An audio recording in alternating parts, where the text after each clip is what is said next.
know, you will be able to see after you read the essay, the Zoom will open back up to where you can see everybody who's on there. It'll be a better view, but right now while we have this presentation up, it limits it to see the people on the bar kind of below, but it will open up as soon as we're done reading the essay.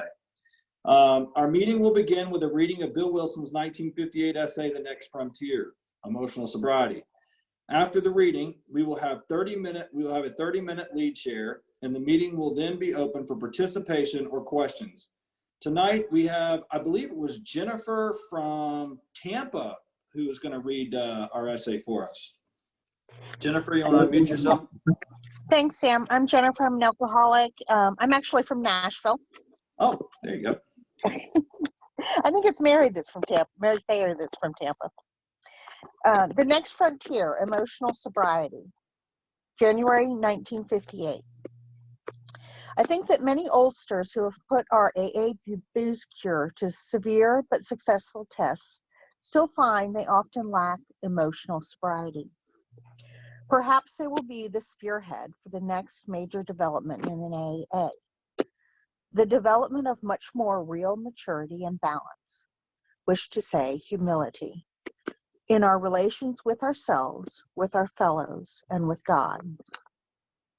Those adolescent urges that so many of us have for top approval, perfect security, and perfect romance, urges quite appropriate to age 17, prove to be an impossible way of life when we are at age 47 or 57.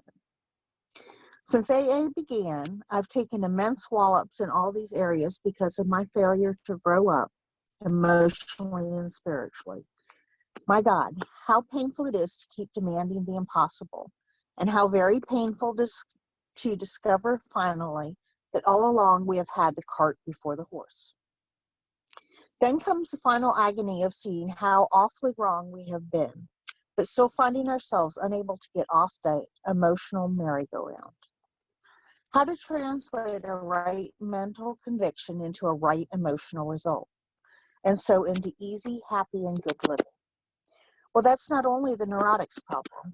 It's a problem of life itself for all of us who have got to the point of real willingness to hew to right principles in all our affairs. Even then, as we hew away, peace and joy may still elude us. That's the place so many of us AA oldsters have come to. And it's a hell of a spot, literally. How shall our unconscious, from which so many of our fears, compulsions, and phony aspirations still stream, be brought into line with what we actually believe, know, and want? How to convince our dumb, raging, and hidden Mr. Hyde becomes our main task. I've recently come to believe that this can be achieved.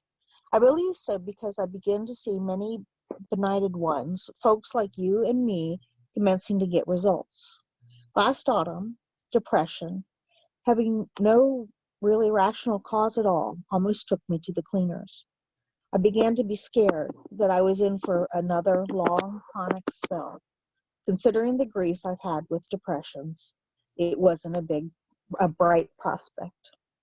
I kept asking myself, why can't the 12 steps work to release depression? By the hour, I stared at the St. Francis prayer. It's better to comfort than to be comforted.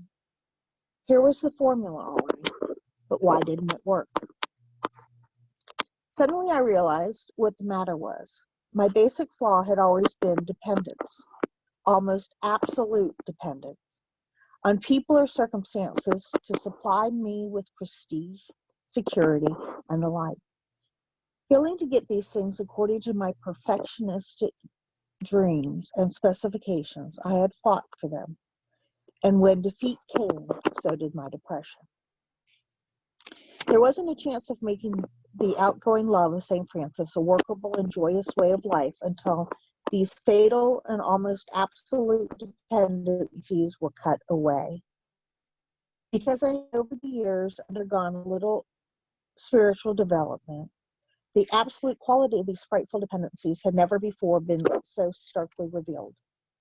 Reinforced by what grace I could secure in prayer, I found I had to exert every ounce of will and action to cut off these faulty emotional dependencies upon people, upon AA, indeed upon any set of circumstances whatsoever. Then only could I be free to love as Francis had.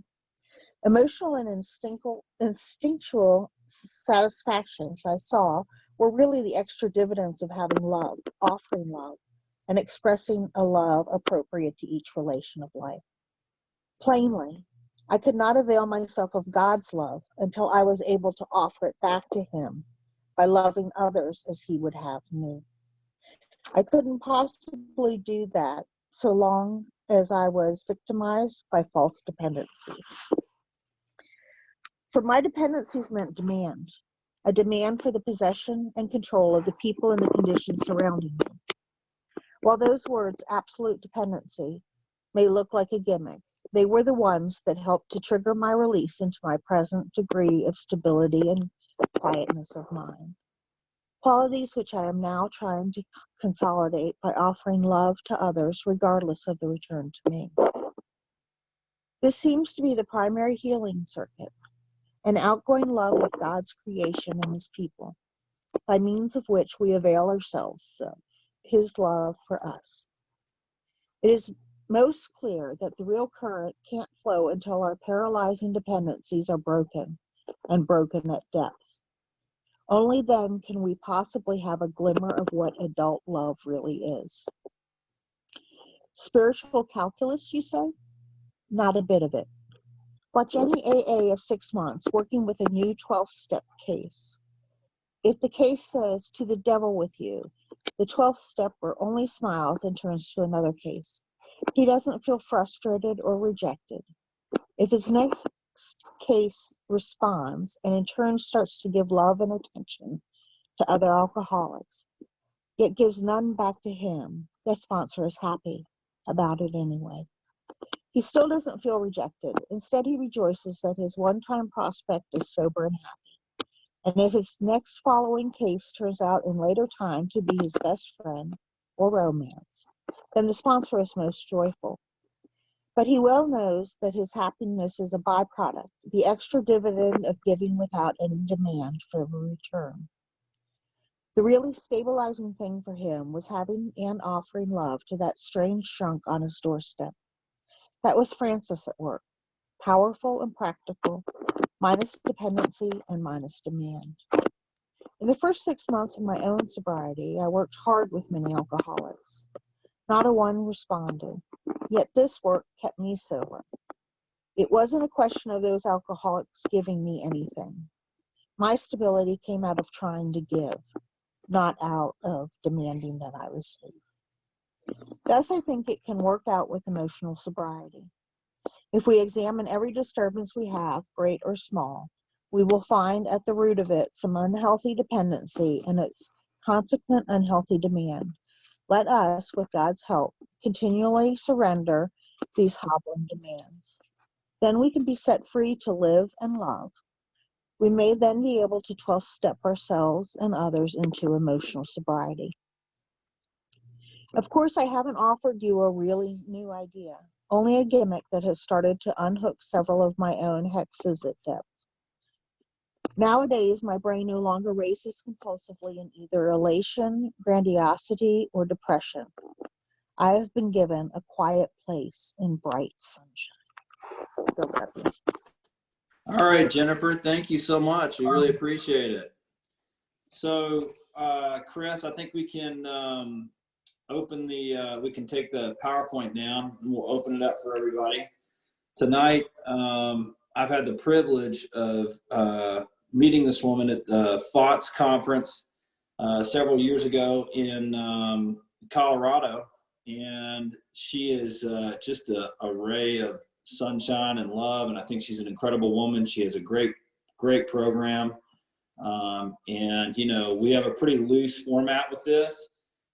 So Ericka, if you want to take it for 20 minutes, an hour, whatever you feel like, just open it up and roll with it. So tonight I'm very excited, and I won't take up any more time to introduce Ericka M. from Cedar Rapids, Iowa.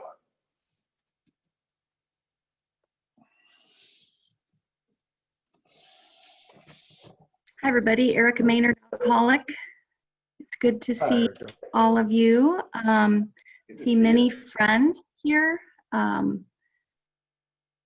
Really glad to see you all. I'm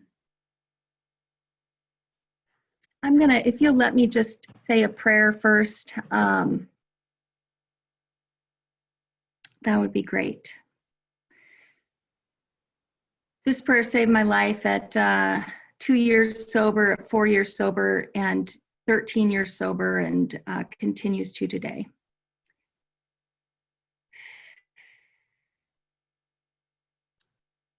Fully present in my seat, in my hands, within my feet, in my heart space, from my heart space.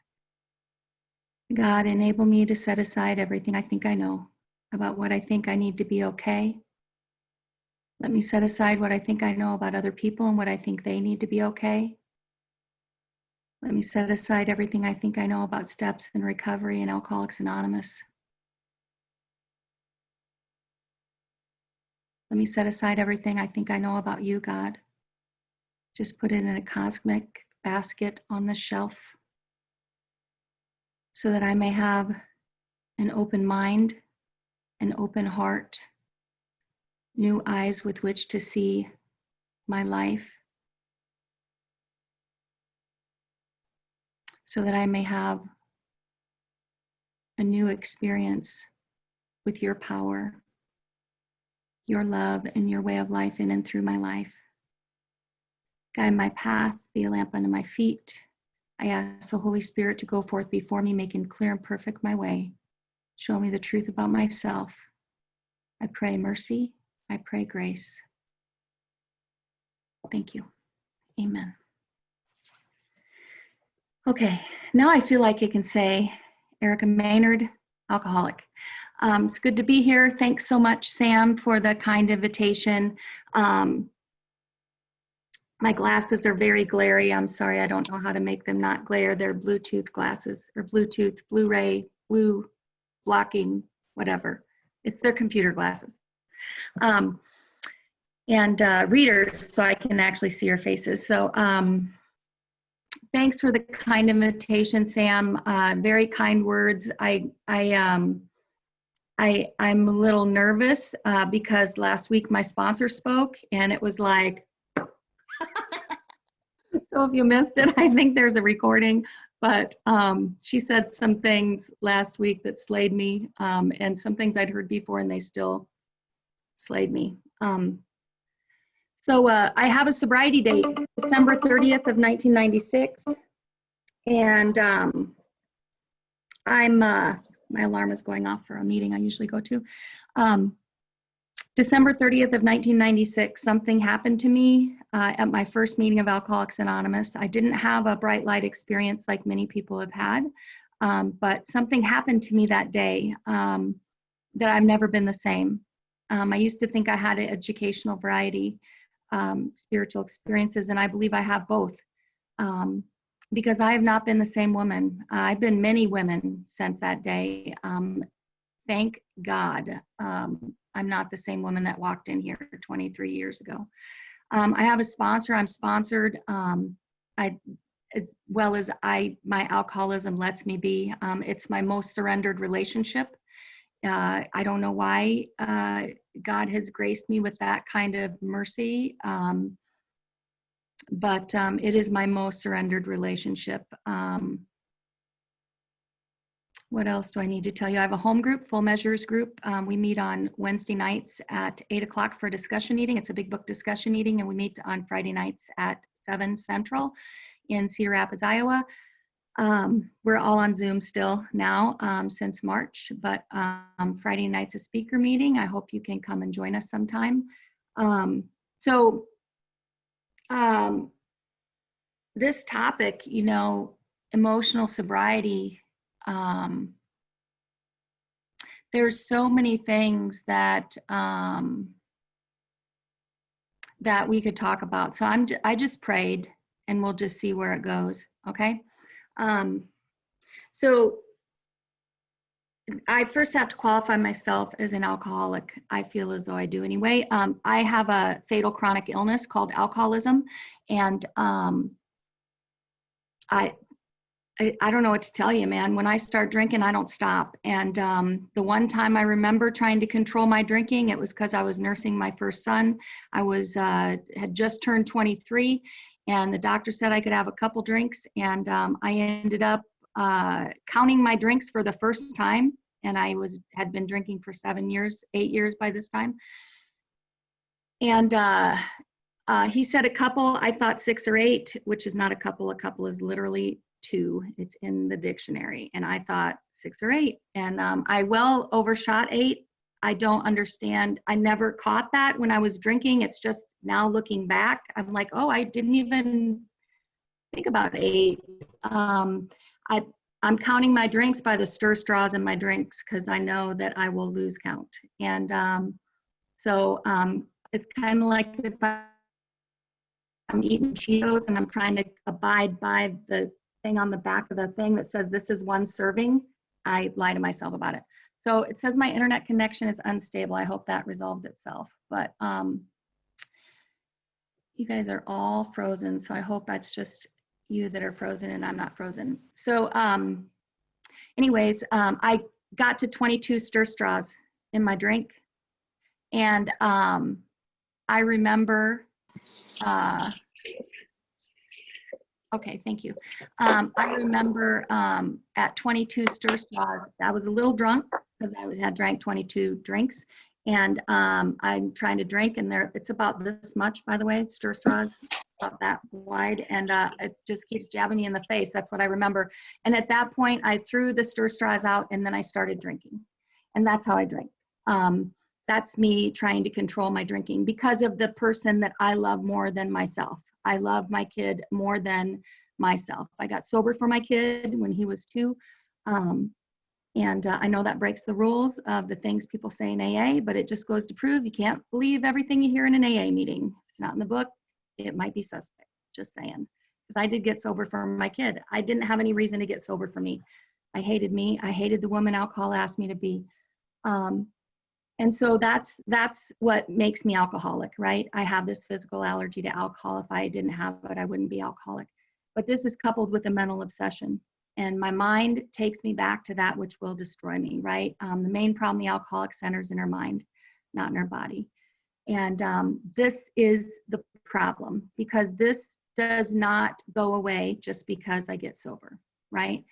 The main problem in sobriety at 23 years sober, when I'm looking at page 23, I'm not thinking about my drinking life, right? From 23 years ago. I have to look at my inability to control my thoughts that come uninvited, my powerlessness over the words that come out of my mouth, the seemingly powerless over my attitude, which is one of my biggest problems, and my conduct, seemingly powerless over the actions that I take, seemingly powerless, right? Step 1, powerless. Step 2, gain power.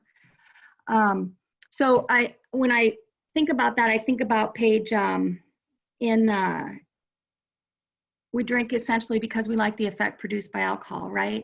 The effect produced by alcohol for me is like going from here to, right? And I have a disease of chronic malcontent. I am that type of alcoholic. Not every type of alcoholic is a chronic alcoholic. I happen to be a chronic alcoholic. And it manifests itself in me. Drinking is just one symptom of my illness, right? And so I think about this chronic malcontent. That is how the shine wears off, right? I even got a new car, twice actually. I got a new car, and the shine wore off in like a month, 2 months, brand new car, nice car, shine wore off. And I remember having to consciously make myself every day be grateful for my vehicle, because my mind will just take me down this path of nothing's ever enough. So restless, irritable, discontented, this chronic malcontent, right? Unless I can experience a sense of ease and comfort, my mind knows what will fix that restless, irritable discontent, right? This is the problem. That I developed the spiritual malady that is really what's driving the machine, right? The spiritual malady. When the spiritual malady is overcome, we straighten out mentally and physically. But I didn't understand the spiritual malady. Not that I have a great understanding of it now, but I have a working knowledge of it. And when in my first 4 years sober, I didn't get that. All I understood was I was physical allergy, mental obsession. I heard people talk about the spiritual malady. I understood chronic malcontent. I didn't really understand the degree to which I suffered from this.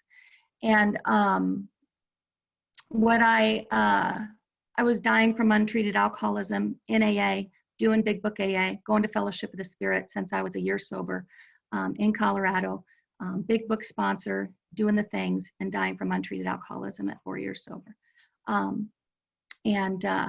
Because I have a disease of chronic malcontent that I am seemingly powerless over. You know, one of these years that I was at FOTS, that's my home conference, is in Colorado, Fellowship of the Spirit. And my husband and I have been going since I was a year. He went actually the year before, so before we started dating. But 1 year I went there, and I remember sharing my fifth step with a friend there, an older gentleman, one of the founders of the conference. And I remember just really lamenting and self-pity and just very sad that these things, probably 10 years ago or so, these things on my inventory, you know, had been things that had been on my inventory so many times. And it just made me really sad that I was not changing, you know. And he said, Ericka, are you a victim of alcoholism? And I was like, gave the right answer, which was really the wrong answer, which is, no, I'm not a victim. You know, that's the AA answer. We're not victims.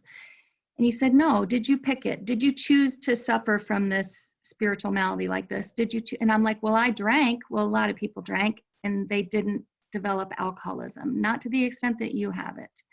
And it was the first time I really understood that part in the book where he says, I think it's in I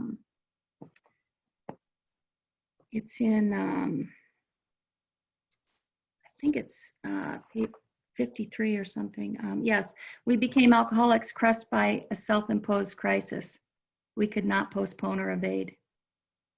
We had to fearlessly face the proposition that either God is everything or else he is nothing. God either is or he isn't. What is our choice to be?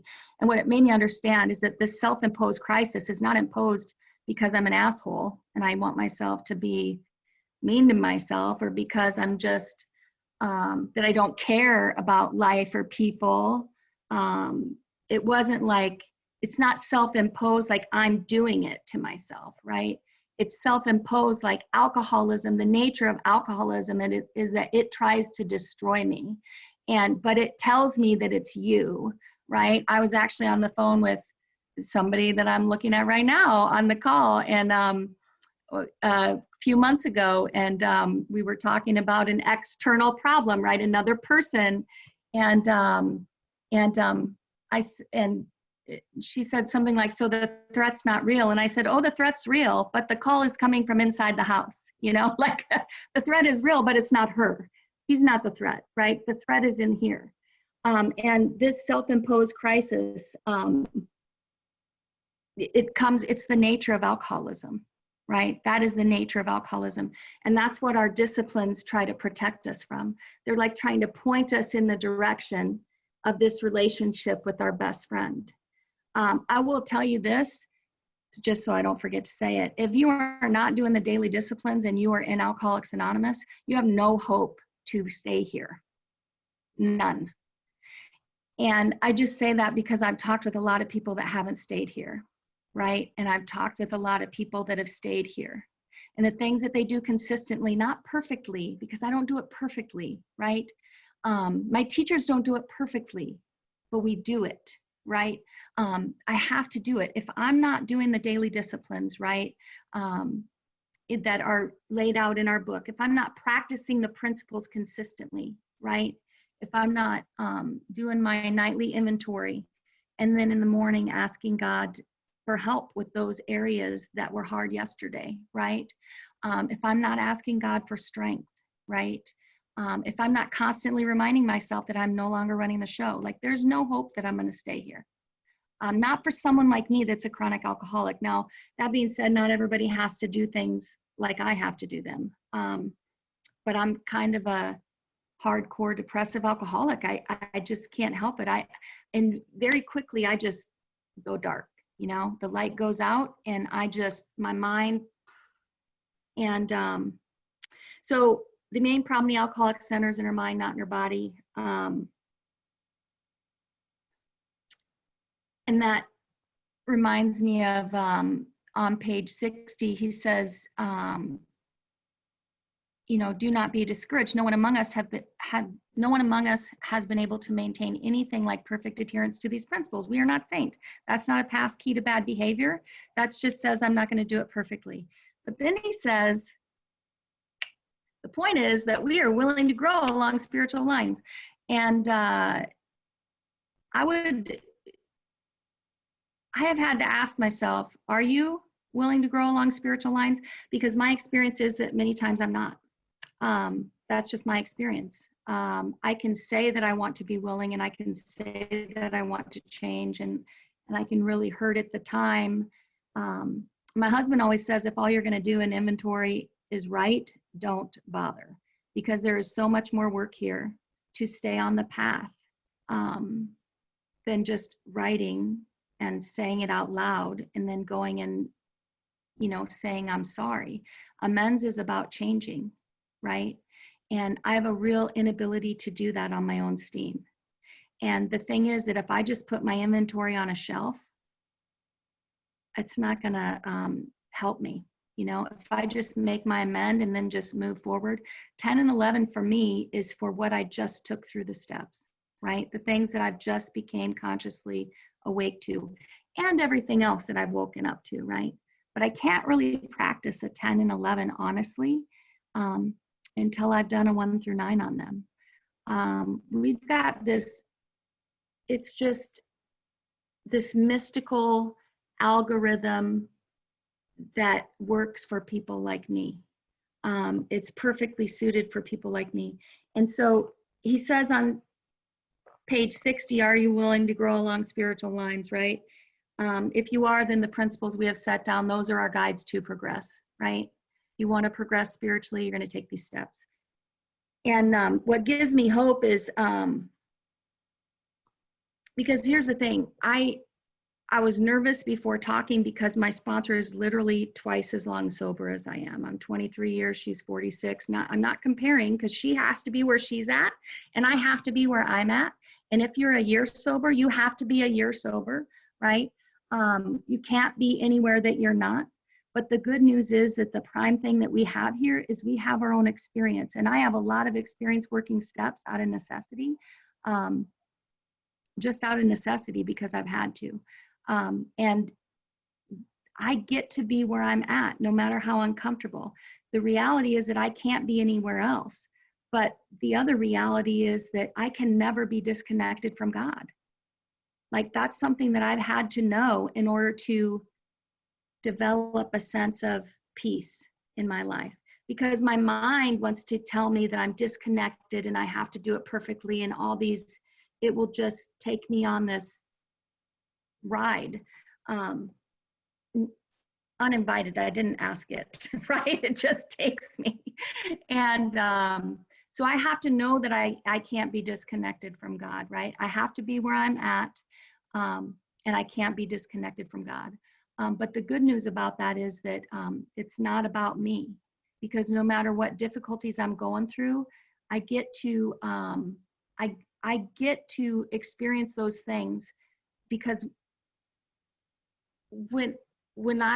that's the only way I have anything to share with anybody that I work with, right? With the women that I walk with, the only way I have anything to share with them is if I walk through the fire. If I didn't have these difficulties in my life with my mind, I think people would call me and I'd be like, I don't know, just let go and let God, you know, good luck. I mean, I wouldn't have anything to say. I couldn't say what the women said to me, which is, I understand. right? So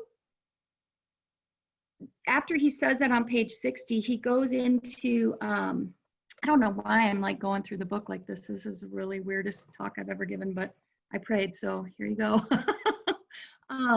But then he goes through what the opposite of the third step is going to look like, right? And he says selfishness, self-centeredness, that we think is the root of our troubles, right? That's important.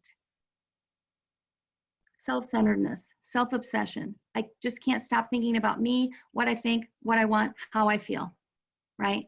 And that's on a loop, right?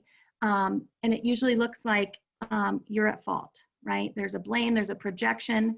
The neat thing about working these steps and with some traction, with some experience, with some like periods of time that I've been doing it, is that like I've been with my husband since I was 11 months sober, right? So that means we've been together for 22 years. And so I've written a lot of inventory about him. He told me I could share this. He always says I could share this because we're both really clear that I write inventory because of me, not because of him. Because most of the time, I mean, he's not a saint, but most of the time it's just me, right? And the good news is that if I can disregard my husband entirely, that's the only way that I can get free. Because if I have him on the hook even a little bit, which I did, man, I had him on the hook just a little bit until I was like 17, 18 years sober. And he gave me my chip, and it just, I did not see this coming. And because we don't see ourselves very well, right? We only see ourselves when people tell us about us, you know, they're like Sam said nice things about me. I'm like, oh, that's not what I was thinking before the meeting. I do my 10th step. I do my 11th step, right? I'm the one who's writing my inventory. But my husband said that he had seen me grow more than anybody had ever seen that year, than anybody had ever seen. And he said, I don't know. And he like my husband does not cry. Okay. He is like a farm guy, grew up on a farm, and he's a boxer. If there ever was a stoic dude, it's my husband. I mean, sometimes somebody said you have to put a mirror under here to see if he's breathing. I mean, he's super stoic. He does not cry. And he got choked up giving me my chip because he said, I don't know if you know what I'm talking about here, but it's like I'm off the hook. And I just burst into tears because I had been trying to let him off the hook for years and I was incapable. You know, my sponsor had been working with me on leaving him alone, letting him off, you know, just deal with me, just be a good wife, you know, and all the principles and all the inventory and all the stuff, right? And I didn't realize that a transformation had happened, right? That I didn't do. I didn't do that. Like I did all these steps of work, right? All the chop wood, carry water, daily reprieve, like today's the day, carry the vision of God's will, make amends. 10th step, shouldn't have said that like that. Sorry, kid, here's how I should have said this, right? I'm doing all the things, but I did not do that. I did not make that shift in my soul. And when we say this all the time because it's what it feels like, it's what it looks like. We say it moved from the head to the heart. I have to tell you that is not how transformation works. It just doesn't work that way. The transformation starts here. We may be playing around with it here for a while, but that doesn't do us much good. That's not entirely true because playing around with spiritual principles in my head is way better than what I was doing before I got here. So that's a good thing, right? I mean, like I was a bad drunk, a lot of bad conduct for me against my morals and values that I didn't know I had. So anyway, transformation starts in the soul. Like something happens as a result of doing this work. Something wakes up, the light comes in, right? My sponsor always says, blessed are the cracked, for they let the light in, right? So something happens when that happens, and that's when my mind shifts, right? It's from here that the power flows. I don't know how to better describe that, but he talks in 60, 61, and 62 about the opposite of the third step. he talks about the actor that wants to run the whole show. I'm someone who acts like she has a big script, right?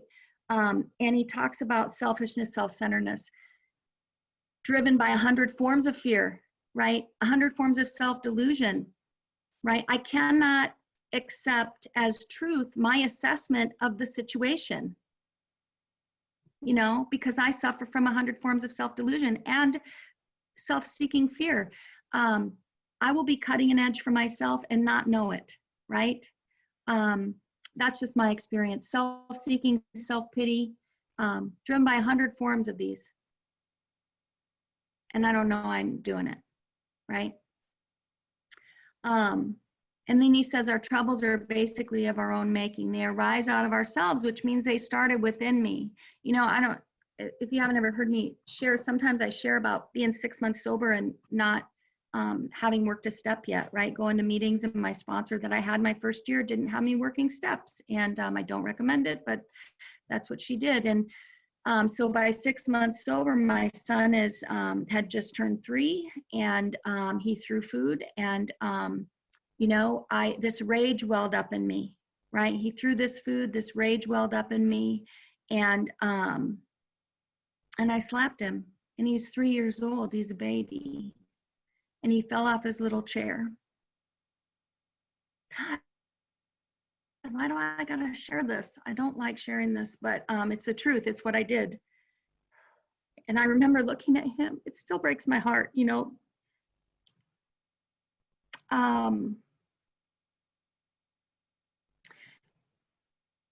When Bill says we don't regret the past, Bill was never a parent. That's all I'm going to say. It has made me useful with other parents, but I regret the past. And so I remember looking at my son and just thinking, what just happened, right? Because you were teaching me to be honest. I was really trying to do the things that you were telling me, because I realized at 2 months sober that I've never had a couple drinks, right? I've never stopped at 6 or 8. Like, I had this experience, and it was like the room lit up, and I was like, oh my God, I have the same illness at 25 years old that all those old people did in the meeting. The old people that are my age now, right? 49. And I remember just thinking, oh my God, I will never be able to beat this. I will never be able to drink successfully. It will always get worse for me. It's never been good, right? It has not been good the last few years for my drinking, right? And I just remember thinking, oh my God. And so I was really trying to listen to you guys, even though I wasn't working steps. And I remember thinking, what's honest here, you know? And I remember going, oh my God, that rage, this isn't the first time I felt that rage. That's the same rage I've always had. That's the same anger I've always had. And I knew in that moment, at 6 months sober, I didn't have the benefit of this book or anybody reading this book to me, but I knew that my troubles arose out of myself. I knew that that rage had always been with me, that he was not the cause. What a gift, right? And he says, extreme example of self-will and riot. At the bottom of the page, for time, I'm just gonna skip ahead. He says, you know, this is the how and why of it. First, we had to quit playing God, right? Because it didn't work. And what that means is I have to be able to quit assigning roles and being in judgment, right? The third step for me is about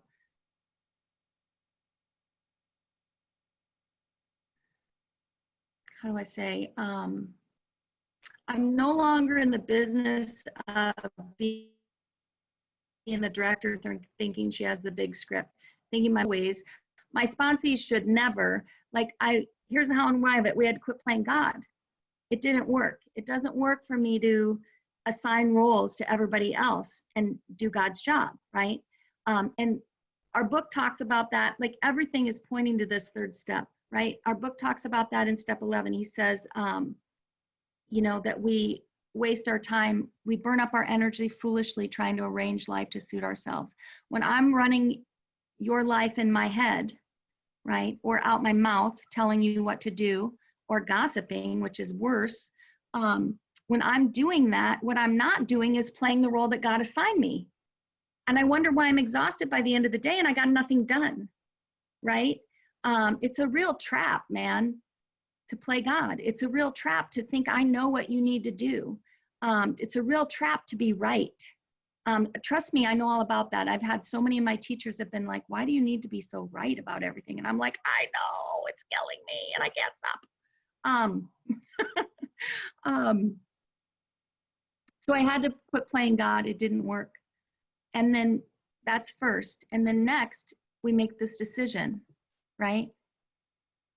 Next, we make this decision to let God be God. And that way I can learn some discernment for myself. Because if I'm not running your life in my head, maybe I can learn some discernment for myself. But this is the rub, because I can't seem to stop running your life in my head, right? This is the problem. I have to constantly remind myself I'm no longer running the show, because there's a need for that, right? So I guess, what am I trying to say with all this?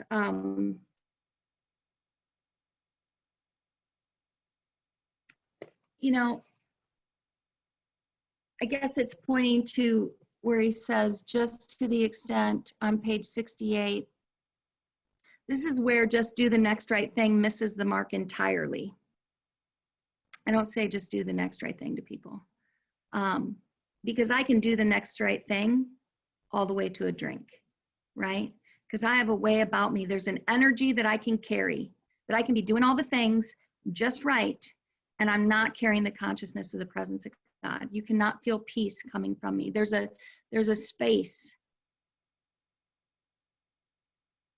I don't even know how to describe it, but Mary Thayer talked about it last week, seeing the sunrise before the meeting. I heard her say, you know, I saw the most beautiful sunrise, and there's a feeling that comes, right? There's an awe and wonder, right? I have an inability to be in awe and wonder like a child when I'm in judgment of what everybody else needs to do, right? But somehow when I'm in that awe and wonder, there's a space. There's a little bit of space. And if I'm in a space where I'm in the consciousness of the presence of God, which is experiential, I don't stay there, I don't live there. I live there more than I ever have, but some days I don't even visit there, unfortunately, right? Because I'm too much in self. Sorry if it's loud, the windows are open and it's pouring down rain and I forgot to shut the window. So he says here on page 68, he says,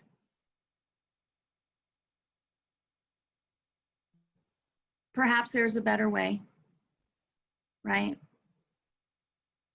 than self-reliance, which is what we've been talking about. Dependence on self. We think so. We who have recovered, right? That's who wrote the book. For we are now on a different basis. Am I willing to be on a different basis? Am I willing to turn away from self and towards spirit? Am I willing to be on the basis of trusting and relying upon God?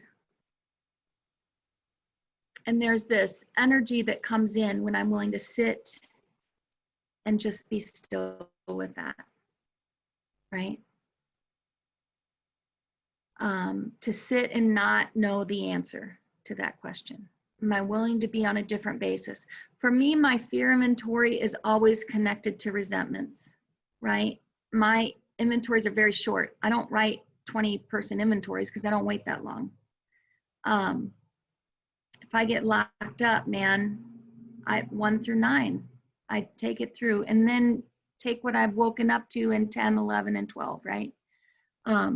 So I see very clearly the connection between my self-centered fear and my conduct and my relationship problems and how bedeviled I am in my relationships with people.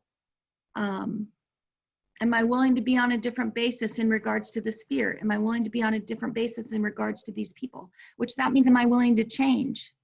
Am I willing to grow along spiritual lines? Am I willing to change? Just for today, right? Am I willing to ask for help and then take it?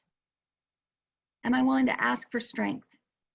Because a lot of times I was doing right in my inventory, like I said before, I'm putting it on the shelf, and I wasn't every day asking for strength. Because I got to tell you, the things that I look at, I'm like, God, I'm willing to do whatever it takes if I don't have to be her anymore. But if I don't keep it as a real piece of business with God, it'll just go back to the level of complaint, right? I have to keep it as a real piece of business with God on a daily basis. Am I willing to have a different foundation, a different basis? Am I willing to trust infinite God that I do not understand? Am I willing to trust that? Because I'm really blessed because I'm really clear that my way sucks. Okay. I don't have a lot of history of doing well with self-reliance. My way sucks really bad. So that's good news for someone like me, right? Because it doesn't take much for me to take the leap of faith and go with God, because God has got to have a better idea for me than I have for me, right? Am I willing to be in the world to play the role that God assigns me rather than assigning everybody roles? And then he says the piece, just to the extent that I do as I think God would have me do today, the daily reprieve, that's all we have is today, right? Does he enable me and humbly rely on him as I'm doing it? That's the piece that just do the next right thing is missing, right? Does he enable me to match calamity with serenity? Just to the extent that I do as I think he would have me and humbly rely on him. Does he enable me to match calamity with serenity? Does he enable me to match the calamity, either external or internal, with serenity?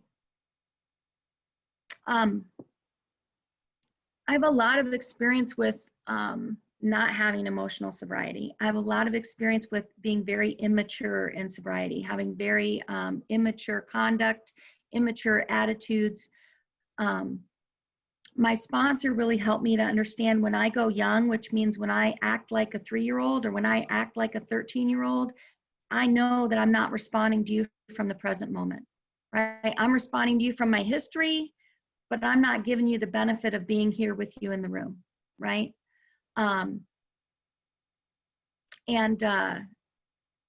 Being able to look at that stuff over the years, when my husband is in the crosshairs, I know that I'm in fear, right? When I get that twist, when I get like mad, like, right? I know that I'm in fear, and the prayer starts in me. I don't have to remember to pray because I've been writing inventory about him for 22 years. And that's that shift that I was speaking of, right? I couldn't make it happen, man, for years. I don't know how he stayed the first 10 years. I'm just going to tell you, he must love me a lot. He is a good sponsor and a good program, and he loves me because otherwise, I don't know why he would have stayed with me, you know? I was crazy. And I'm doing AA, and I'm nutty. I woke up to this thing in, and I don't know how long I talked. I'd probably be done here. Geez, I talked a long time. I'll just tell this story about what happens with me, and part of what started a big shift for me. I'm actually at Mike's family's cabin up here in northern Minnesota, and for a little spiritual retreat. I've been working from here during the day and just being here. Because I've been with my kids since March 11th. We have 4 kids now, but Chance is 26. He's well and good. He's not alcoholic. We're so grateful. He doesn't have what it takes, thank God. And then we have twins that are 14, Jonathan and Jameson. They're going into puberty. Yay. Oh my goodness. And Clay is 10. And it got a little scrunchy in my house, you know. I'm praying and I'm trying to do the things, and my kids are having a rough time. I'm having a rough time. Everything's changed. Everything's changed. And I think that the only thing that I really lost was my delusion, that somehow it would be the same. But man, having your delusion be smashed of what you think you know every single day, and it's right in your face, it was a lot for me. I mean, I think I did okay. A lot of my sponsees are on the call. I kept working with them, and I don't hide that I'm having a rough time, but I'm still doing the things, chop wood, carry water, do the things. And what I say to the women I sponsor is, what else the hell do you got to do? Like, if you are a chronic alcoholic like me, do the things, right? Do the things, do what don't wait to do the things. It is the most important thing you're going to do is AA, because I have this fatal chronic illness that doesn't care that I got 3 kids at home and a job and a husband and whatever. It doesn't care about any of that. If I don't treat my alcoholism, it will treat me. Yeah, I will be addressed by it, right? It will come in the back door, though. It doesn't come knocking on the front door, but it's out to get me. And that's just the nature of alcoholism. It's a beast. And way better women than me have been taken out by it. And I don't want to be taken out by it. But what I was going to tell you was about 10 years ago, literally 10 years ago, I think I was 12 or 13 years sober. We came out here with some friends, gal I sponsored, guy Mike sponsored. They were married, they had some kids. They were friends of ours too, we'd become friends over the years, and we'd sponsored them for quite a few years. We came up to this cabin, and Mike built this cabin the year we got married. It's his parents' cabin, and he built it. And they paid for it, but he built it. So, I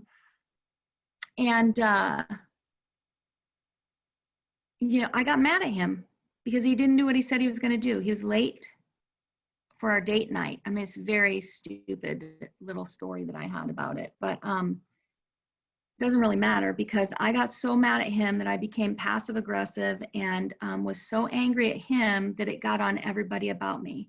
Alcoholism involves those about us as no other human sickness can, and I think it was 2 or 3 days. I was mad at him and passive aggressive, and I was calling my sponsor. I had an Al-Anon gal I was working with at the time. I was calling her. I was calling my mom. I'm like trying to practice principles. This is me trying to do AA. This is me praying. This is me, and I cannot find surrender. And I cannot find a place where I'm not crazy, insanely angry at him over something so stupid and really so self-centered. If I had to do it over again, but what happened was on July 4th, they were leaving. And I was like, where are you going? Like, I'm surprised. Where are you going? Because I had no idea. Talk about delusion. I had no idea. Right? That I was bad to them until they told me. And I cried for 3 days. And I cried for 3 days, not just because of the friendship that I damaged. They left AA for 6 or 7 years. They stayed sober. They came back to AA, and she asked me to sponsor her again, which I was surprised. And I wasn't taking sponsees at the time, but I told her I would help her. But I wasn't just crying about that. I was crying also because I woke up to the fact that I had been treating my family like that for years. If they didn't do what I wanted, there's a saying, if mom ain't happy, ain't nobody happy. And if you don't do what I want, you will be punished. And it's a very sad way to live. And I was seemingly powerless over this, right? I was in such delusion, I didn't even know it was happening. And I got to tell you that woman doesn't live here today. 10 years later, something happened to me, and it took a while. It's a process, right? We have to be in it. And it's like we're held in the fire, held over the flame. right? And in the fire of our affliction, right? Until we see the face of God in us. And I don't know. I just encourage you. I don't know if I even talked about emotional sobriety. I know that if my conduct is not good, I'm not going to be able to find emotional sobriety. If I'm going against my values and my morals in my life, which the road gets kind of narrow, you know, I can't get away with the same stuff I could get away with 5 years ago or 10 years ago or a year ago. I can't get away with the subtle things. The way that I get hit today is very subtle compared to 5 or 10 or 15 years ago. But this road of what I can get away with today gets just narrower and narrower, the horizon gets broader. But I don't know. It's I don't even know if I talked about emotional sobriety here, but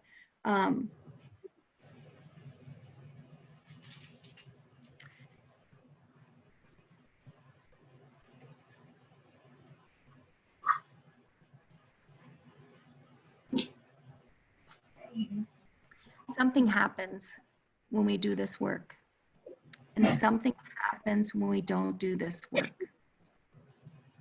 So I don't know if you're a chronic alcoholic like I am, but I know that for people that are chronic alcoholics like me, they can't get away without doing this work. And my friend Brad was at my home group a few weeks ago, and he talked about putting all the chips in. And if I'm holding any chips back because I think I got this thing, I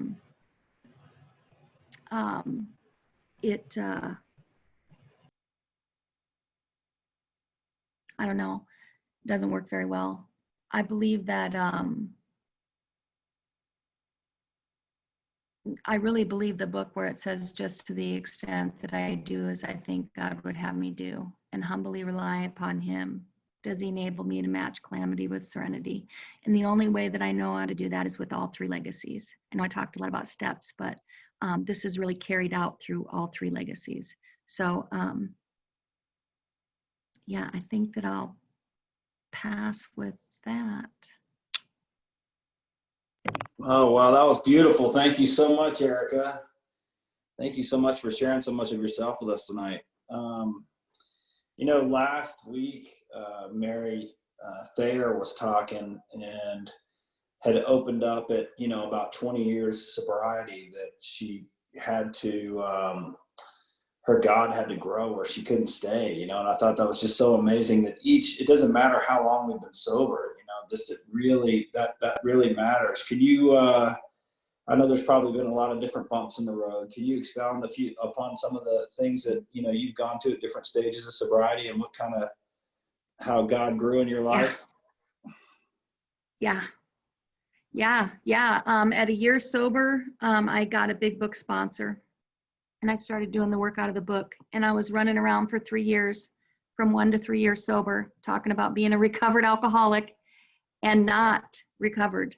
The consciousness of the presence of God was not the central fact of my life, right? Don Pritz was one of my teachers. He was my husband's sponsor for 10 years, and he was one of my great mentors and spiritual advisors. And he used to say, Ericka, the only thing we offer here is this. On page 25, the great fact is just this and nothing less, that we have had deep and effective spiritual experiences which have revolutionized our whole attitude towards God, life, our fellows, something like that. And the central fact of our lives today is the absolute certainty that that our Creator has entered into our hearts and lives in and through us in a way which is indeed miraculous. And I was not living that way, but I was walking around talking about the big book, and it about killed me at 4 years sober. And I had to go back through the steps at 4 years sober. I didn't understand the spiritual malady until that point because I hadn't drank for 4 years, but I had to make amends at 4 years sober for my first 4 years sober, basically. Because now I was a sober asshole. It was almost worse. But so I went back through the steps, and that's when I got free. That's when I recovered from alcoholism. My sponsor doesn't like the word recovered, but that's a word our book uses. And so there's a caveat to that. It's based on our spiritual maintenance, right? If I'm not doing the drill, is the consciousness of the presence of God the most important fact in my life today, right? Do I really want God's will today? Or am I back into shucking and jiving, Clint Hodges' words, you know? And so that's 4 years sober. I almost died of untreated alcoholism, doing all the things.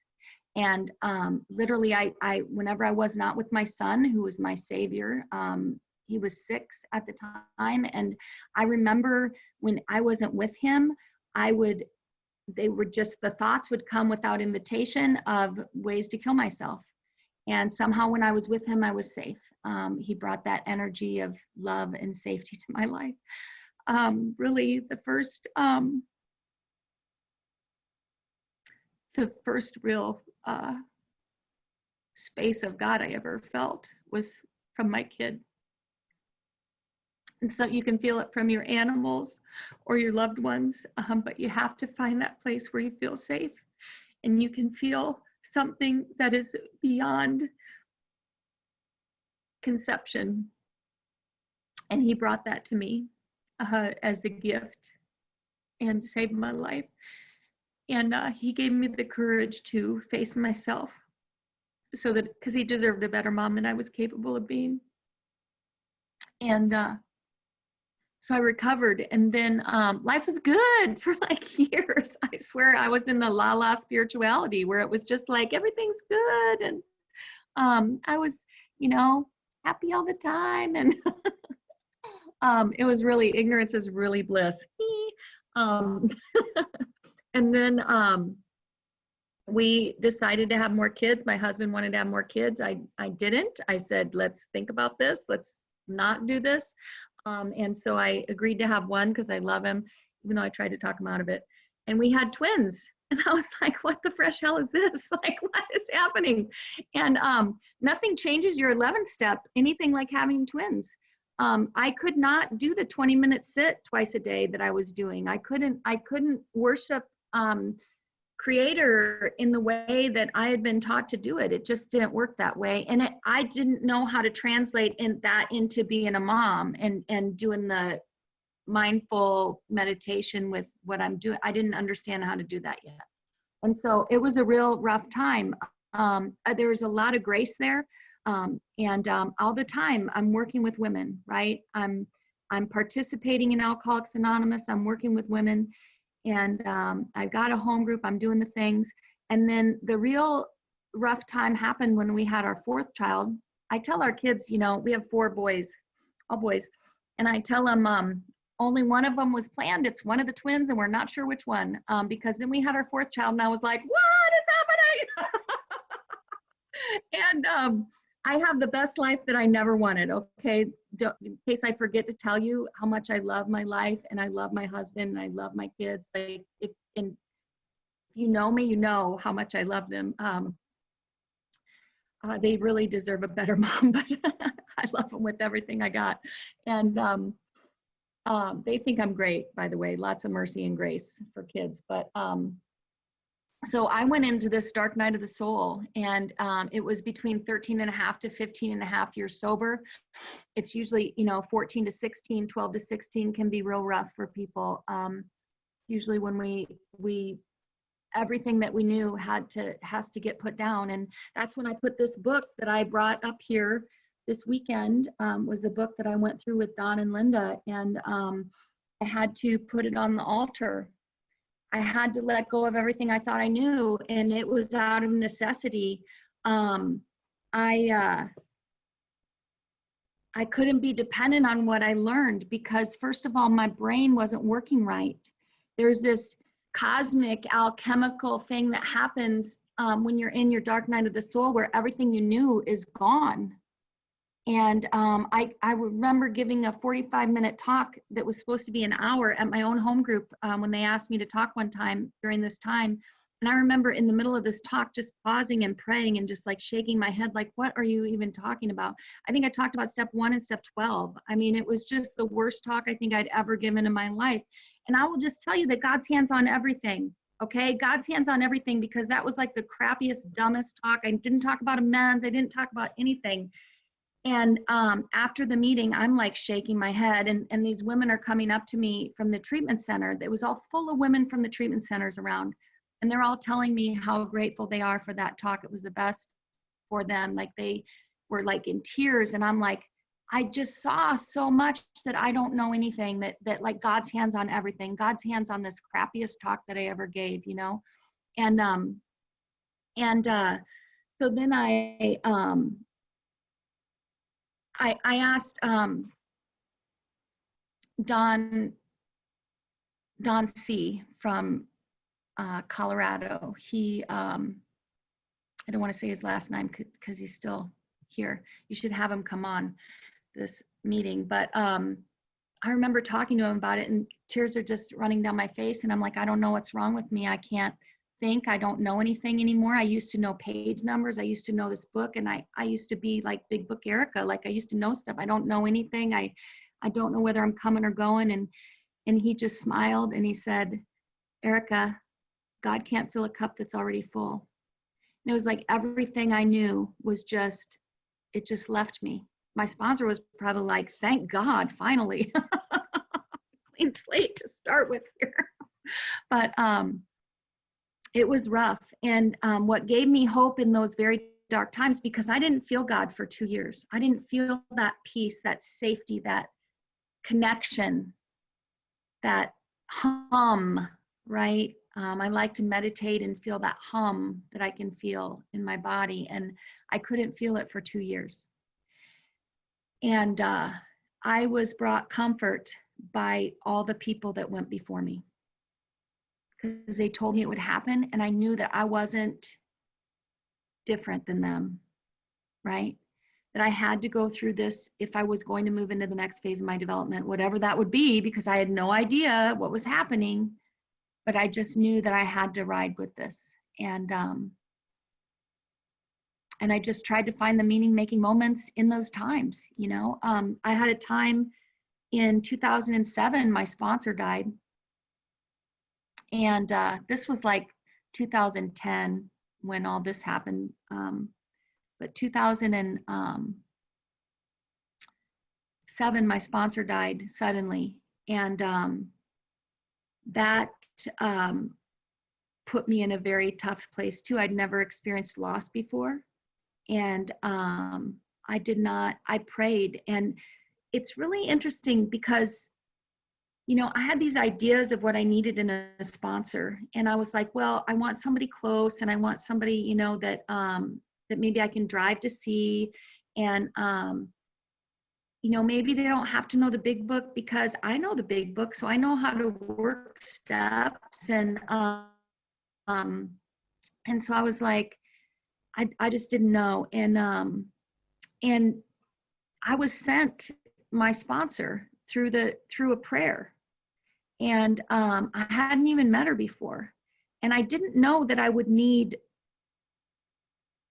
didn't know I would need someone like her. You know what I mean? I didn't know that I would need someone that was in the book and that was very much into treating the soul sickness, right? I didn't know what I needed, but God sent me the perfect sponsor, and it was made very clear in a very short time.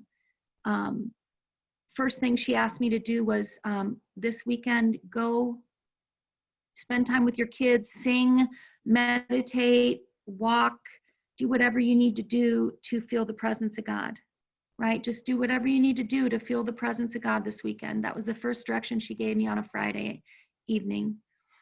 And I called her back on Monday and I said, I can't feel it. And I knew she knew what was up with me. And I just felt as though she could help me.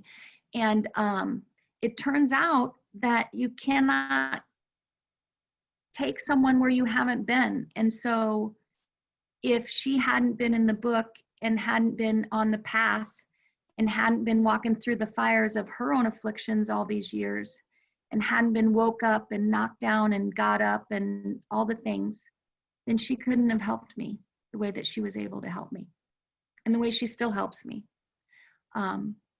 And so I went through this dark night of the soul, and I came out the other side somebody different. And I'm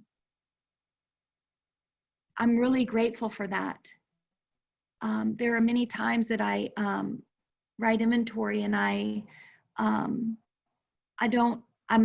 a little scared because the things that I've written down in my fourth column are my fear inventory, the ways I manage my life, the way I manage my relationships, the fear-based conduct I have. Those are aspects of my personality that I've always had. And so I don't always know who I'm going to be on the other side. And sometimes that can be a little frightening until I can remember that whoever God has in mind for me is better than anyone that I would have in mind for myself. And I feel as though I'm going through a shift now. I'm in my 24th year. I'm 23 years sober, which means I'm in my 24th year. And so this is the year of a real shift. You know, it's winter for me, which means that all the dependencies and all the comforts of the world, they don't work anymore. And the delusions are smashed. And you know, something that I'm finding more often is that I cannot get away with half measure AA. Like I could slide on that for a few days, maybe even a few weeks before. I can't get away with it anymore. I can't get away with doing my 11th step nightly review 4 or 5 nights a week. I can't get away with not doing the drill. Sometimes, right? Because I do it most of the time, but I need to do it more of the time. Because otherwise what happens with me when I'm not doing this, I will seek an external solution for an internal problem. I do. That's what I do. One of my biggest targets, my husband, you know, make me feel better, or you become the problem, or my kids. It's very sad to see the reality that I can use my kids to make me feel better, right? That's very sad to me. I'm really grateful that it's objectionable. I'm really grateful to see it. I'm grateful for the pain because it helps me to know God better and how much I need God. That's why I pray for mercy all the time. God, have mercy on my soul. I'm going through this shift and I don't know who I'm going to be on the other side of it. But I know that God will always make me a better woman. Always. And I hope he makes me more present for my family, because I really want to be, you know, that's the thing that I want to do, is be able to be with them. Because they love me like nobody's business, you know. So they're my favorite. Anyway, hopefully I answered your question. Yeah, you did a great job. Thank you so much. We have about 15 minutes left. I wanted to open it up. We've got a lot of people here. And so Chris, you want to just maybe somebody raise their hand and then Chris, you call on them? That was beautiful, Ericka. Thank you so much. It's so funny. You get like, you know, you think at 20 years sober, you'd be like, God, can't I just relax a little bit? I don't have to do this, you know, all the time, you know? I mean, like, God, you know, we have to be so pious, for fuck's sake, you know? I'm either going to, you know, drift into the weeds, or I got to do this all the time. But I think that's part of, you know, saving our life is the great blessing that we have, you know, that we have to be that way, because that puts us in contact with that conscious awareness of God that not everybody, you know, we take that for granted, but, you know, I have to be in that, or else I'm not the guy I want to be. So that's enough out of me. I'm going to open it up. Chris, calling a few good people. Okay. Nobody weird. All right. If they look a little weird in there and we don't know them, you know, maybe whatever. All right. Thank you. Colin's had his hand up for a long time. I don't know if that's intentional or not, but. Yeah, thank you, Ericka. Always brings tears to my eyes. Yeah, I can, I can remember, I can remember, I used to, you know, in my first year doing the steps, you know, someone gave me my sponsor, my first sponsor gave me a disc of yours, and you told that story about, you know, when your son was 3, and, you know, really, really, you know, gets me emotional every time, because I can remember, you know, when my daughter was young, and you know, I had this these heavy, rigid, you know, you have to eat all your vegetables, and you have to, you know, you couldn't leave the table without your plate, and she didn't want to, and she couldn't eat sometimes. She couldn't eat at all, and it wasn't until one day, like, I mean, she was, you know, must have been 5 or 6 or something like that, and I couldn't see my own rigidity, you know, and I couldn't see that control and that stuff in me, and it wasn't until one day she said, "Please, Dad," and it Mhm. you know, it cracked open my heart, you know, just to hear her say please, and Mhm. I couldn't see it until then, you know, or she'd have a splinter or something, you know, in her foot. And I didn't realize that, you know, she was faint like her mother, you know, that, like, if they got scared, or, you know, she had this tendency to faint, and I couldn't see that. I didn't know that. So, you know, I got the needle and I'm ready to dig out this splinter out of her foot, and then I saw her almost faint, and you know, that was enough for me to go, you know, it scared me, you know, and so I've got this behavior and this stuff that I'm just want to impose, and, you know, yeah, it's, I don't know. I guess I want to say, every time I hear you speak from the heart, it always connects with me on a deep level. And a couple of things, I've got a couple of quick questions that I haven't heard. You know, I heard you say it twice tonight. One was seemingly powerless. So I want you to elaborate a little bit more on that. And the other one was against my morals and values. When you're working with someone and you're getting them to consider what are their morals and values, are you doing that in 4? Am I doing that in 4? Am I doing that at 6, when I'm looking at the things that I find objectionable, or, you know, or beyond? Like, is that just something that happens, you know, in 10 and 11? Yeah, sure. Thanks, Colin. Love you, brother. Seemingly powerless is in our book. It's and I think it's beautiful because you know, I always read step 1, you know, admitted we were powerless over alcohol, but he says on the first page of the forward to the first edition on XIII, well, this is a 3rd edition. I think it's the same. Yeah, it's the same. XIII, he says, we of Alcoholics Anonymous are more than 100 men and women who have recovered from a seemingly hopeless state of mind and body. To show other alcoholics precisely how we have recovered is the main purpose of this book. I guess it says seemingly hopeless, but hopeless, powerless. I thought it said seemingly powerless somewhere. Mary Thayer could probably correct me, but I lack power, and in step 1, but I'm only seemingly powerless because of myself. I can do all things, and that's what I'm speaking of in seemingly powerless. I shouldn't be able to do the things that I can do today because I'm a real drunk. I'm a drunk that can't work. You know, I don't show up for work. I don't show up for nothing. So yeah, how do I walk into an AA meeting one day and then never take another drink? Right? That's not of my power, but somehow it happened.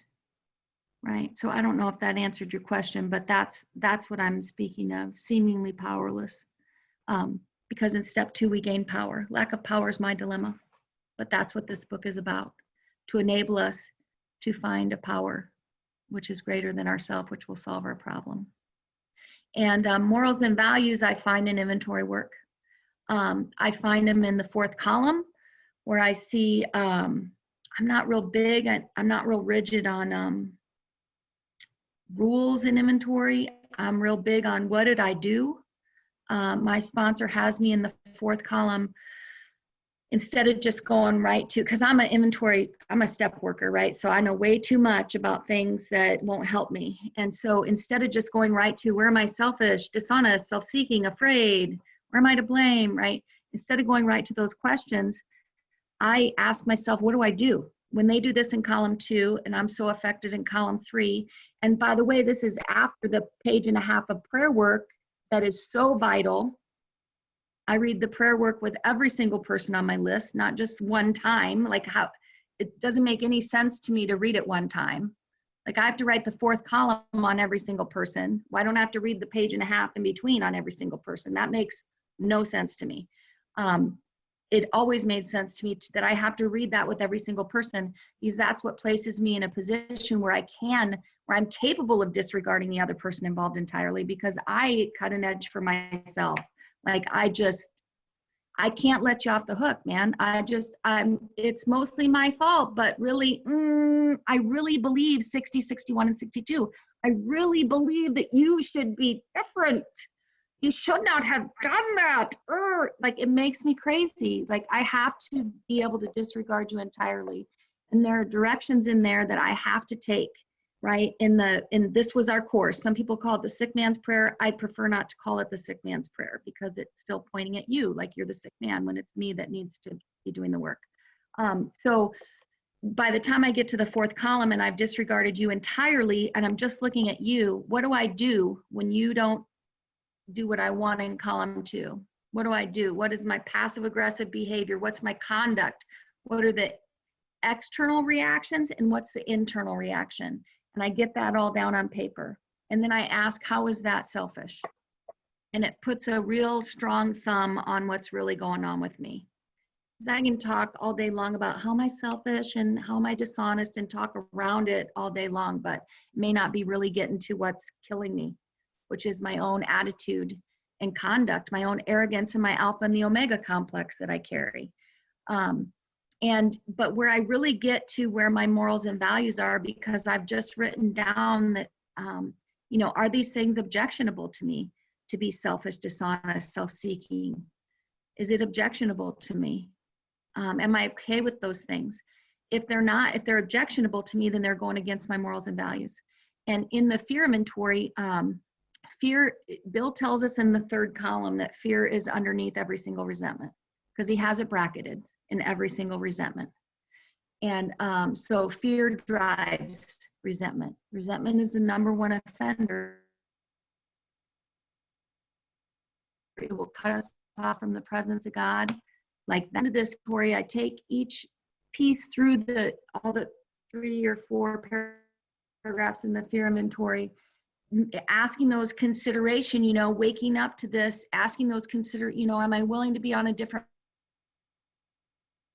basis? And because I know I lack power to be on a different basis, I've tried to be on a different basis probably before today that I'm writing this, right?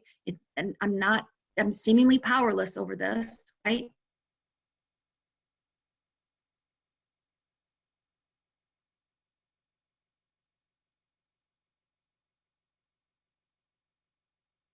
Right? Switch, right? That. Am I willing to change, right?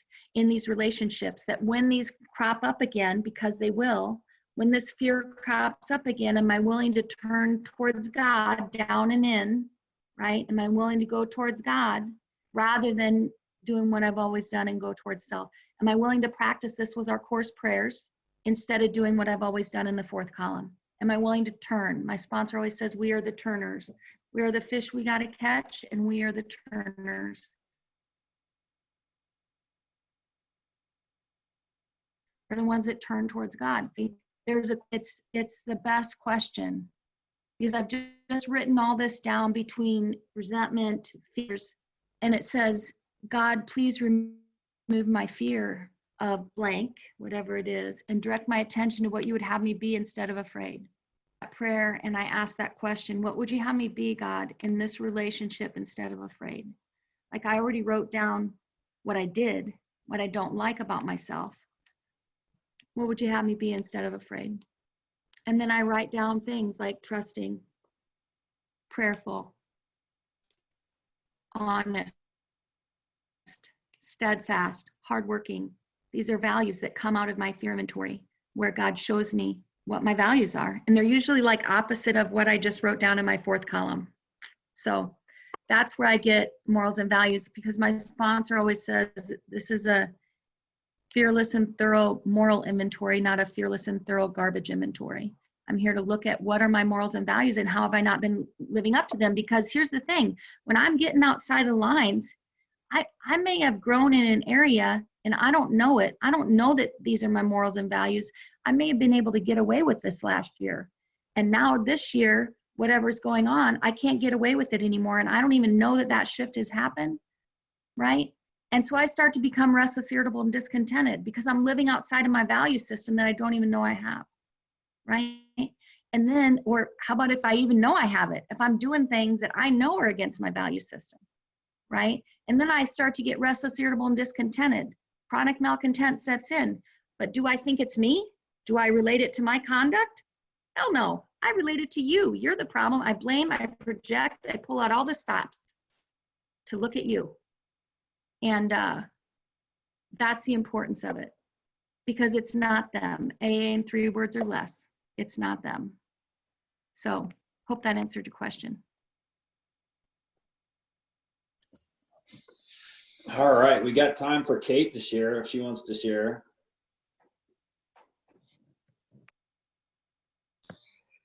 Thanks, Sam. Erica, thank you so much. It's been amazing to hear this tonight. It's amazing to me that here I am. I was back in step 1 and now I'm in step 2, kind of going into step 3.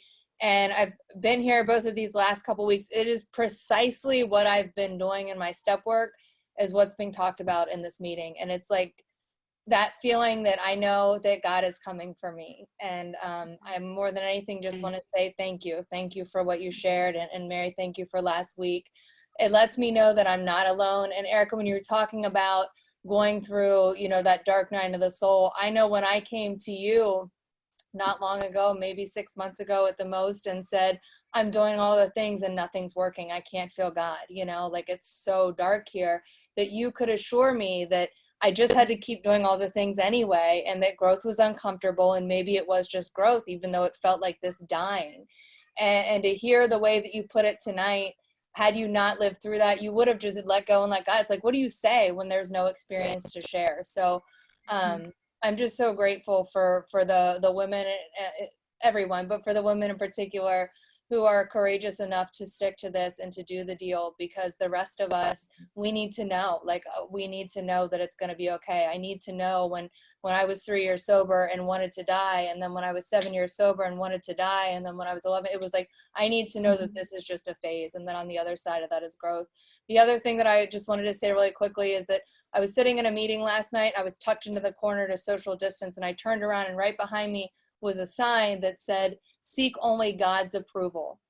And so I've been tossing that around, and it is literally the answer to like every problem that I've ever had, past, present, you know, future. Seek only God's approval. Thank you so much. I told you that last week.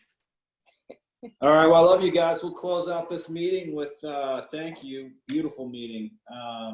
We'll close out this meeting with a moment of silence, and then we'll just inwardly, I like to just inwardly say the Lord's Prayer.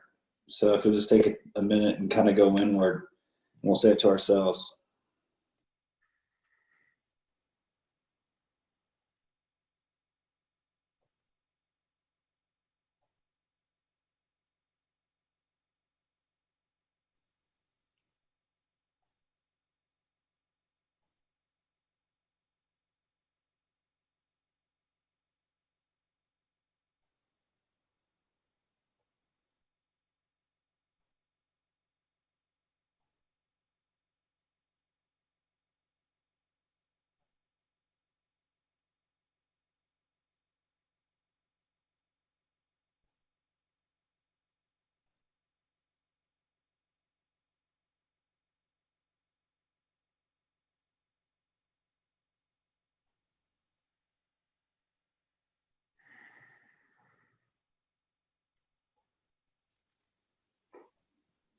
Thank you guys so much for a great meeting. Join us next week. We're going to have Kurt Z. I don't know if anybody has heard Kurt Z before, but he's going to be awesome.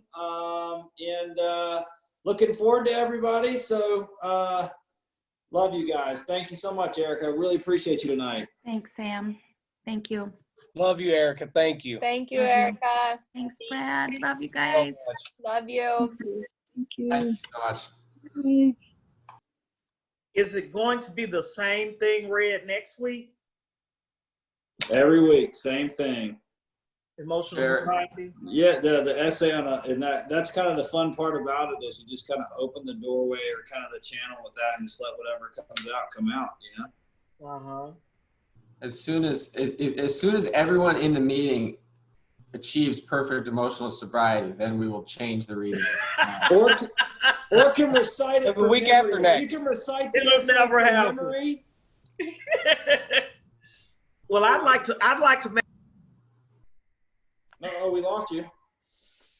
I'm here. Okay, go ahead. What'd you say, Sherry? You don't see me, but you hear me. I'm traveling incognito. Liz Bailey from Hollis, New York, who has 68 years. I think she has the most years of anybody that I know of in sobriety in the world. She's celebrating her 68th anniversary, July the 11th. And someone just sent me the flyer for it or whatever, sent me the text or whatever with her picture on it and stuff. So I just wanted to put that out there. Do you want me to send it? Does somebody want me to send it to them so you can put it on a Facebook page or something? Because I'm sure eventually it'll make its way. But last time I heard her speak a couple of months ago, the room was, it was 1,000 people in the room in 10 minutes. So a whole bunch of people didn't get to hear her share. But yeah, she'll be celebrating. If she lives to see July the 11th, she'll be celebrating 68 years. She's 98 years old. Awesome. And she still remembers she's an alcoholic. I love it. I love it. Will you put that in the chat here? Just the stuff up there for us, Sherry? Okay, I'll see. All right. Hey, thank you guys so much. Ericka, thank you, Ericka. My parents are in Iowa City, so I guess has it been raining quite a bit there? Yep, I used to work in Iowa City for like 4 years, so yep, it's like 20 minutes, well, like 20 to 40 minutes depending on traffic from my house. Yeah. No, my parents are there. I went to college in Grinnell. Oh, Iowa. okay, nice. Yeah. So, Yeah, well, if you ever come back, look us up, come see us. yeah, We'll have you talk at our meeting. Wednesdays at 8, and then yeah. And Maybe I'll Fridays jump on at 7. Yeah, maybe I'll jump on one of the Zoom ones just to see. I've never been to a meeting in Iowa, so. Yeah, they're very small. The Zoom is very small. Our home group on Friday night was the biggest meeting in Cedar Rapids. And when we were meeting in person, it was, 50 to 150 people on any given Friday. It was a big meeting. And now on Zoom, we have like 18 people. It's like really low numbers. Yeah. Yes, people in Iowa don't like Yeah. video conferencing. Yeah. That's kind of all we got right now. All right, well, hey, thank you so much for. Thank you, Chris. Thank you. Thanks, Ericka. Thanks. That was wonderful. Thank you, Sherry. Thank Yeah, you. I that was heard you good. share last week, so I appreciated what you had to say. Okay. And thanks, Thank Eric. God, because I can get crazy. Yeah, let me share this experience with y'all. I found some marijuana last week, and I used to love weed. And in all these years, I have never found, that was my fear when I first came into AA, is that either, a Budweiser truck would slam into my car and the beer would fall in my lap, or that I would find a kilo of cocaine or a bag of weed. Well, I never found any of those things till the bag of weed last Saturday. And, talking about turmoil, I'm learning more and more each day that the longer I stay sober, the more I don't know. And that I have to instead of just one day at a time for the drinking, it's one day at a time for the thinking and everything else. I picked up that weed, and it was like, it was a simple thing wrapper, you know, like what comes out the cigarettes, like old school, you know? And it was loud. Before I could pick it up, I smelled the skunk. And I was like, oh my God. And I took that marijuana. I could not throw it away. I did not want to smoke it, but I could not throw it away. And I was talking to this lady from California with years in the program, and she said, what are you going to do with it? I said, well, I'm going to take it and give it to my cousin. And she said, well, what if it's laced with something and it poisons him? I said, oh, well, I guess I better not do that. So I rode around for 30 minutes with it in my pocket, just riding around with it like crazy, just riding around with it. So I went back to the same service station, found some guys over there, and gave it to them. They said they did smoke weed, but I don't believe they would tell the truth. I said, well, find somebody that you know and just give it to them. And they took it. They said, okay. I said, because I can't have it. You know, I cannot have it.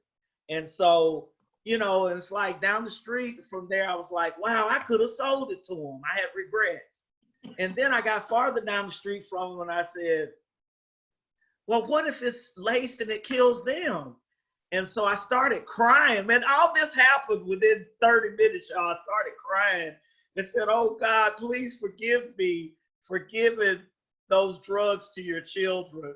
And then I called my sponsor and told him what happened. But I mean, I would not have thought it would have affected me that way, but it did.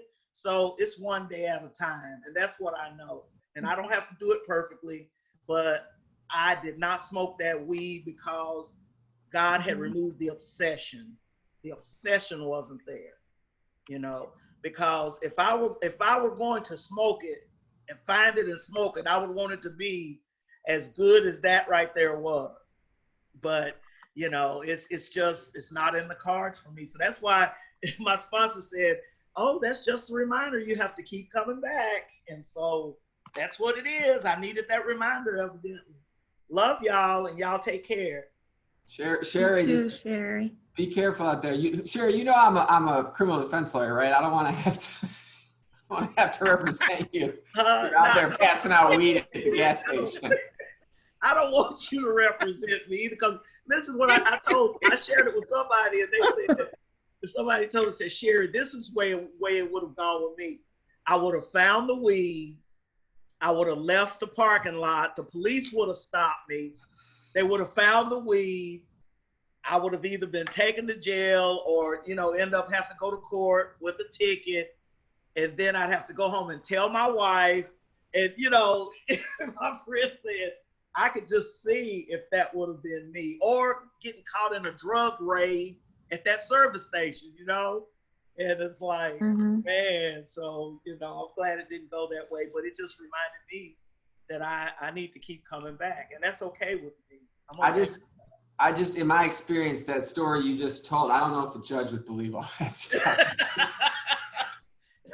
That a recovering addict finds marijuana and takes it back to the scene of where I found it and gave it away, you know? So crazy. Y'all take care, and I'll see you next week. All right, everybody. I'm closing the meeting down, but thank you. All right. Thank you. Thanks. Thank you so much, Ericka. Thanks, Thank Eric. you. Thank you guys so much. Yeah, Thanks thank for you, having me. Ericka. Thanks, Dorda. Yeah, from Madison, Wisconsin. Thank you. Awesome. Yeah, Good to see you. good to see you too, sweetheart. Great message. Thanks, sweetie.